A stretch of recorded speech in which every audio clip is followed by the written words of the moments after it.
There's an old saying that goes like this: if you've been in a poker game for a while and you still don't know who the patsy is, you're it. Our analysis of the Charlie Hebdo siege false flag event in Paris is in good company, with nearly all others in the alternative media space reaching similar conclusions. Comments left below our video on YouTube ran the gamut from those informed about Operation Gladio-style false flag terror and trolls who only want to end discourse. But some of the comments left were from those who sincerely ask, okay, but why would they do these events? In this video, we will offer a few quantifiable facts that speak directly to why. And for those who would say, show some respect for the dead, we can only assume you mean take the official story at the government's word and shut up. We remind you that the ultimate form of respect we can show for fallen innocents is to uncover truth about who carries out atrocious operations like these and why. First, who? The shooters were dressed from head to toe in black military-style gear with their faces fully covered, so the information about who has been provided solely by government and intelligence officials. We are told it was jihadists. Conveniently, for those telling us this operation was carried out by Muslims alone, as Webster Tarpley would remind us, dead men tell no tales. The modus operandi of the police is to liquidate the suspects to avoid embarrassing interrogations. Cui bono? Who benefits? Is it the Islamic world who benefits, whose shores have already been inundated with the might of the U.S. military, Pentagon drone strikes, and the patient execution of the Project for a New American Century and Zygmunt Brzezinski's grand chessboard? For those who sincerely wish to understand why intelligence agencies and assets carry out Machiavellian operations like these, you must first understand what a false flag operation is. A false flag describes covert operations designed to deceive in such a way that the operations appear as though they have been carried out by entities, groups, or nations other than those who actually planned and executed them. This is not terrorism about freedom of expression or anything of the sort. This is not the revenge of the Muslim fanatics. This is geopolitical terrorism. It's cleverly disguised, has duped a whole lot of people, but it is geopolitical terrorism designed to enforce the division of Europe into the two rival military blocs, Warsaw Pact and NATO. It's only to assert U.S., British, NATO, CIA control, Wall Street control, City of London control over continental Europe in most cases. With that understanding, we point out that false flag events have been carried out for decades, long before the London 7/7 bombings. And the most peculiar thing was we based our scenario on the simultaneous attacks on the Underground and mainline station. So we had to suddenly switch an exercise from fictional to real. Or 9/11. Operation Gladio, sponsored at least in part by the CIA, carried out multiple terrorist attacks in Italy from the 1960s to the early 1980s. According to CIA Director William Colby, it was a major program. Coordinated by NATO, secret armies were run by the European Military Secret Services in close cooperation with the CIA and the British Foreign Secret Service, SIS and MI6.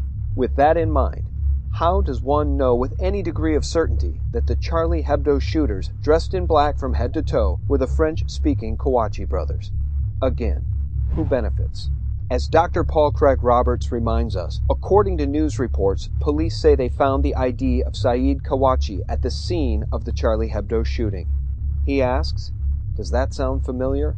Remember, authorities too claim to have found the undamaged passport of one of the alleged 9/11 hijackers among the massive pulverized ruins of the Twin Towers. Once the authorities discover, says Roberts, that the stupid Western peoples will believe any transparent lie, the authorities use that lie again and again. That the police claim to have discovered a dropped ID is a sure indication that the attack on Charlie Hebdo was an inside job, and that people identified by NSA as hostile to the Western wars against Muslims are going to be framed for an inside job designed to pull France firmly back under Washington's thumb.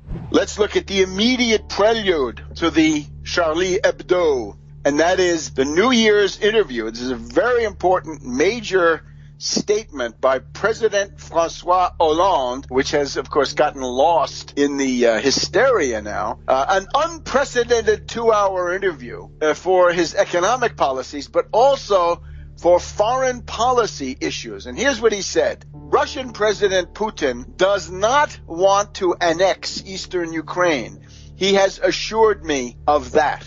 And he went on to say that the Western sanctions against Russia, allegedly based on the situation in Crimea and Donetsk and Lugansk, those sanctions should be lifted if progress is attained in resolving the Ukrainian crisis. Let me repeat that for you. The President of France categorically states the sanctions must stop now. The noise you hear in the background is the collapse of the U.S. British sanctions regime against Russia. That Washington and NATO's sights have been squarely focused on Vladimir Putin and Russia for some time is no secret. The puppet regime in Ukraine, placed in power and controlled by Washington, has initiated hostilities against Putin on numerous occasions, most publicly with the air-to-air missile shoot-down of Malaysian flight MH17, which according to researchers like StoryLeaks' Michael Thomas, was another false flag operation designed at Langley in order to falsely accuse Russia and Putin of conducting state-sponsored terror. John Kerry's fumbling of the facts in the case and his inability to provide any evidence at all proving a Russian hand in the event has been duly noted in the alternative media. For the New World Order powers, France partnering with Russia and departing from NATO's agenda was unthinkable. Ad hominem labels. Labeling those who had recognized the many holes in these official stories as conspiracy theorists is a CIA-created pejorative designed to stifle discourse, investigation, and critical thinking. It's worth also noting that as Western mainstream mockingbird media and politicians and the Pentagon rebrand the war on terror against Al-Qaeda as a worldwide war against ISIL and ISIS, the website Uprooted Palestinians reports that on Wednesday, January 7th, a few minutes before the terror attack in Paris, Charlie Hebdo tweeted a cartoon of Israeli-trained ISIS leader Abu Bakr al-Baghdadi, whose real name is Simon Elliott, a man born to Zionist Jewish parents. Best wishes and good health, the caption read.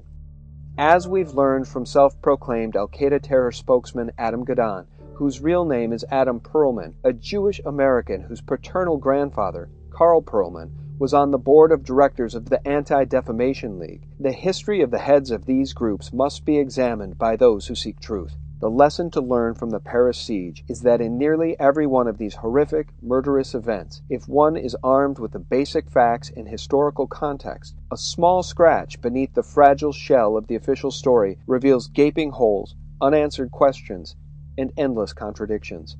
And while the CIA infiltrated and controlled mainstream mockingbird media appeals to your emotions instead of your intellect, ask yourself, who benefits? Then look around at the government and mainstream media-controlled poker table. If you can't see the sucker, you're it. I think one of the things that we need to remember here is the motto of these people that we're talking about is never let a good crisis go to waste.